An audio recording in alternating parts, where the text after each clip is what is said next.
நீர், நதி, ரத்தம், எரியும் எல்லைக்கோடு, ஊடுருவல் நடந்திருக்கிறது என்பது தெள்ளத் தெளிவாக தெரிந்துவிட்டது. ஆனாலும் அதை திட்டவட்டமாக மறுத்தது பாகிஸ்தான். எனில் தாக்குதலின் வழியாகத்தான் ஊடுருவலை உறுதி செய்ய முடியும் என்ற முடிவுக்கு வந்தது இந்தியா.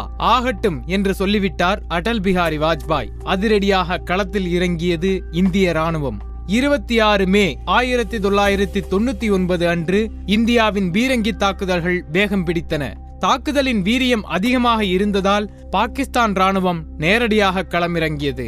இந்திய போர் விமானங்கள் பாகிஸ்தான் எல்லைக்குள் அத்துமீறி நுழைந்ததாக காரணம் சொல்லி இந்தியாவுக்கு சொந்தமான மிக் ரக விமானம் ஒன்றையும் ஹெலிகாப்டர் ஒன்றையும் சுட்டு வீழ்த்தியது பாகிஸ்தான் ராணுவம். அதன் மூலம் யுத்தமானது இந்தியா பாகிஸ்தான் இடையிலான அதிகாரப்பூர்வ யுத்தமாக பரிணாம வளர்ச்சி பெற்றது. லாகூர் அமைதி ஒப்பந்தத்தில் கையெழுத்திட்ட ஈரம் காய்வதற்குள் இருதரப்பிலும் எழுந்த யுத்தம் இரு நாட்டு ஆட்சியாளர்களையும் கவலை கொள்ளச் செய்தது. ஆனால் ஆரம்பித்து வைத்தது பாகிஸ்தான் என்பதால் பதிலடி கொடுத்ததில் தவறே இல்லை என்பது இந்தியாவின் வாதம். அனைத்திற்கும் அடிநாதமாக இருப்பவர் ராணுவ தளபதி பர்வேஸ் முஷரப் என்பது பிரதமர் நவாப் ஷெரீப்புக்கு புரிந்தது. உண்மையில் பிரதமர் நவாப் ஷெரீப்புக்கும் இந்தியாவுடன் யுத்தம் நடத்துவதில் ஆர்வமில்லை. தனது ஒப்புதல் இல்லாமலேயே இந்தியாவுக்குள் ஊடுருவல் நடந்தது என்பதை பகிரங்கமாக ஒப்புக்கொள்ளவும் அவருடைய அகந்தை இடம் கொடுக்கவில்லை.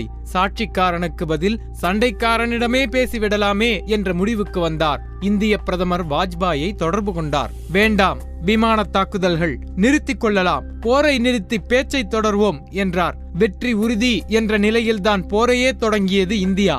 அதை உறுதி செய்வது போல பாகிஸ்தான் பிரதமர் நவாப் ஷெரீப்புக்கு தாமாக முன்வந்து சமாதான ஓலை நீட்டினார். போதாது, உற்சாகம் தொற்றிக்கொண்டது வாஜ்பாய்க்கு. போர் நிறுத்தத்திற்கெல்லாம் வாய்ப்பே இல்லை என்று உதட்டை பிதுக்கிவிட்டார் வாஜ்பாய். இந்தியாவில் கார்கில் யுத்தம் பலத்த அதிர்வலைகளை ஏற்படுத்தியது. வலிய வந்து வம்பிழுத்த பாகிஸ்தானுக்கு பலமான பதிலடி தரப்பட வேண்டும் என்ற கருத்து சராசரி இந்தியர்கள் மனதில் அழுத்தமாக உருவானது. இந்திய ராணுவம் தனது வீரத்தையும் ஆற்றலையும் வெளிப்படுத்தியாக வேண்டிய தருணம் வந்திருப்பதாக கருதினர். இரு நாடுகளுக்கிடையே கடுமையான யுத்தம் நடந்து கொண்டிருந்த வேளையில் ஐக்கிய நாடுகள் சபை களத்தில் இறங்கியது. இரு நாடுகளுக்கும் தனது தூதுவர்களை அனுப்புவதாக சொன்னார் ஐநா சபையின் பொதுச் செயலாளர் கோஃபி அனான். ஆனால் அதனை பிரதமர் வாஜ்பாய் ரசிக்கவில்லை. அமைதியின் தேவை பற்றி பேசுவதற்கு ஆள் அனுப்புவதாக இருந்தால் அந்த நபர் செல்ல வேண்டியது பாகிஸ்தானுக்குத்தானே தவிர இந்தியாவுக்கு இல்லை. இது கோஃபி அன்னானுக்கு இந்தியா தரப்பில் கொடுக்கப்பட்ட பதில். கார்கில் யுத்தத்தை ஆரம்பித்து வைத்தது பாகிஸ்தான் என்பது சர்வதேச நாடுகளிடம் அழுத்தமாக சொல்லப்பட்டது. குறிப்பாக லாகூர் ஒப்பந்தத்தின்படி இந்தியாவும் பாகிஸ்தானும் தங்கள் பிரச்சனைகளை பரஸ்பரம் பேசி தீர்த்து கொள்ள வேண்டும் என்று G8 நாடுகளின் மாநாட்டில் கோரிக்கை விடப்பட்டது. இனியும் போரை தொடராமல் தனது ராணுவத்தை திரும்பப் பெற வேண்டுமென பாகிஸ்தானை வலியுறுத்தியது ஐக்கிய நாடுகள் சபை. அடுத்தது அமெரிக்கா பேசியது. இந்தியா பாகிஸ்தான் இடையிலான யுத்தம் தெற்காசிய பிராந்தியத்தின் அமைதியை சீர்குலைக்கிறது என்று கவலைப்பட்டார் அமெரிக்க அதிபர் பில் கிளின்டன்.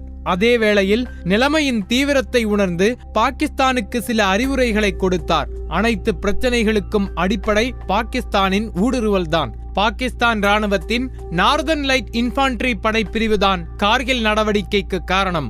ஆகவே அந்த படைப்பிரிவையும் இன்ன பிறரையும் உடனடியாக திரும்ப பெற வேண்டும் என்று பாகிஸ்தானை கேட்டுக்கொண்டார் பில் கிளின்டன். அத்தோடு தூதுக்குழு ஒன்றையும் பாகிஸ்தானுக்கு அனுப்பி பின்வாங்குங்கள் என்று நெருக்கடி கொடுத்தார். அமெரிக்காவின் தலையீடு பாகிஸ்தானை யோசிக்க வைத்தது.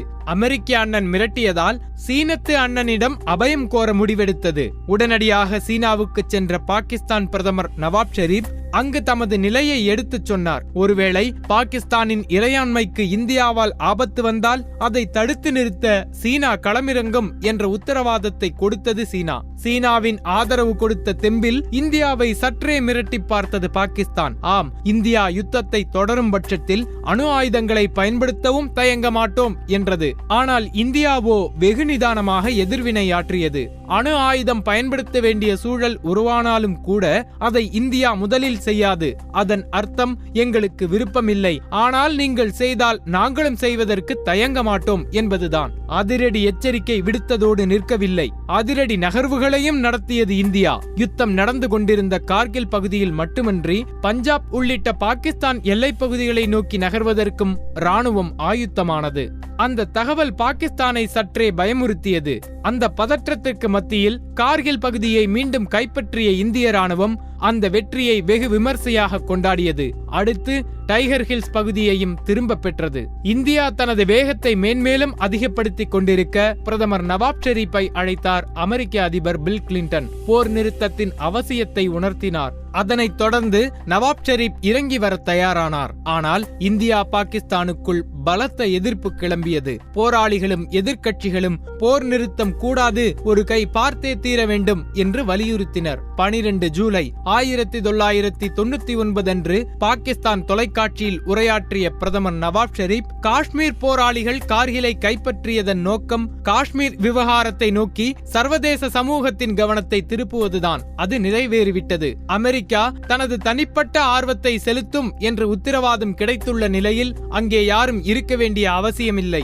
எல்லை தாண்டி சென்ற அனைவரும் உடனடியாக பின்வாங்கிக் கொள்ள வேண்டும் என்று அறிவித்தார். அதனைத் தொடர்ந்து ஊடுருவல்காரர்கள் பலரும் வெளியேறத் தொடங்கினார்கள். ஆனால் ஒரு தரப்பினர் மட்டும் வெளியேற முடியாது, கார்கில் எங்கள் பூமி, எதற்காக நாங்கள் வெளியேற வேண்டும் என்று கேள்வி கேட்டு முரண்டு பிடித்தனர். அந்த சமயத்தில் இந்தியாவின் 2 முக்கிய அமைச்சர்களிடமிருந்து எச்சரிக்கை வந்து சேர்ந்தன. ஊடுருவல் கும்பலின் கடைசி நபர் வெளியேறுகின்ற வரை இந்திய ராணுவம் தொடர்ச்சியாக தாக்குதல் நடத்தும் என்றார் உள்துறை அமைச்சர் அத்வானி.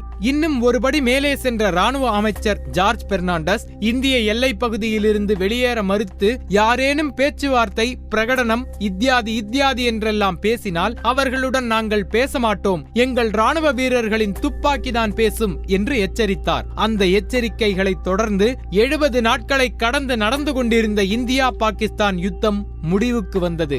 இந்தியாவுக்கு கிடைத்த முக்கியமான யுத்த வெற்றிகளுள் ஒன்றாக கார்கில் பதிவாகிவிட்டது. யுத்தத்தில் கிடைத்த வெற்றியை தேர்தல் களத்திற்கும் பயன்படுத்தி வெற்றி பெற்றார் வாஜ்பாய். 18 ஆண்டுகள் ஆயிற்று. இன்று வரை இந்தியா பாகிஸ்தான் இடையே பெரிய அளவிலான யுத்தம் என்று எதுவும் உருவாகவில்லை. ஆனால் அதற்கான முயற்சிகள் எதுவும் நடக்கவில்லை என்று சொல்வதற்கில்லை. குறிப்பாக காஷ்மீரை முன்வைத்து இந்தியாவுடன் போர் நடத்த தேவையான தருணங்களை பாகிஸ்தானே பலமுறை உருவாக்கியுள்ளது. குறிப்பாக 2008 மும்பை தாக்குதலை சொல்ல வேண்டும். தீவிரவாதிகளின் திட்டமிட்ட தாக்குதல் தான் அது என்றாலும் அதன் பின்னணியில் பாகிஸ்தான், அதன் ஆட்சியாளர்கள், அதன் உளவு நிறுவனமான ISI ஆகியவற்றின் பங்களிப்பு இவைகள் இருந்திருக்கிறது என்பது வெளிப்படை. அப்போதும் கூட 2 நாடுகளுக்கும் இடையே யுத்தம் மூழ்வதற்கான வாய்ப்புகள் இருந்தன. ஆனாலும் கடுமையான எச்சரிக்கைகளோடு நிறுத்திக் கொண்டது இந்தியா. தற்போது மோடி தலைமையிலான ஆட்சி வந்திருக்கும் நிலையில் இந்தியா பாகிஸ்தான் உறவு எப்படி இருக்கும் என்ற கேள்வி சர்வதேச அரங்கில் எழுந்தது. தனது பதவியேற்பு விழாவிற்கு நவாப் ஷெரீப்பை அழைத்தது, ஷெரீஃபின் பிறந்த நாளன்று பாகிஸ்தானுக்கே நேரில் சென்று வாழ்த்து சொன்னது என்று இணக்கமான சூழ்நிலைதான் இரு பக்கமும் இருந்தது. ஆனால் அந்த இணக்கத்திற்கு யூரி தாக்குதலின் வழியாக ஊறு விளைவித்திருக்கிறது பாகிஸ்தான். சர்ஜிக்கல் தாக்குதல் என்பது அதற்கான எதிர்வினைதான். விளைவு 2 நாடுகளுக்கும் இடையே மீண்டும் பதற்றம் உருவாகி இருக்கிறது. சிந்து நதியில் நீரும் ரத்தமும் ஒரே சமயத்தில் பாயக்கூடாது என்று எச்சரித்திருக்கிறார் பிரதமர் மோடி. அதன் பொருள் வெளிப்படையானது. பாகிஸ்தானின் அடுத்தடுத்த செயல்பாடுகளை கொண்டுதான் எல்லைக்கோடு எரியுமா குளிருமா என்பதை தீர்மானிக்க முடியும்.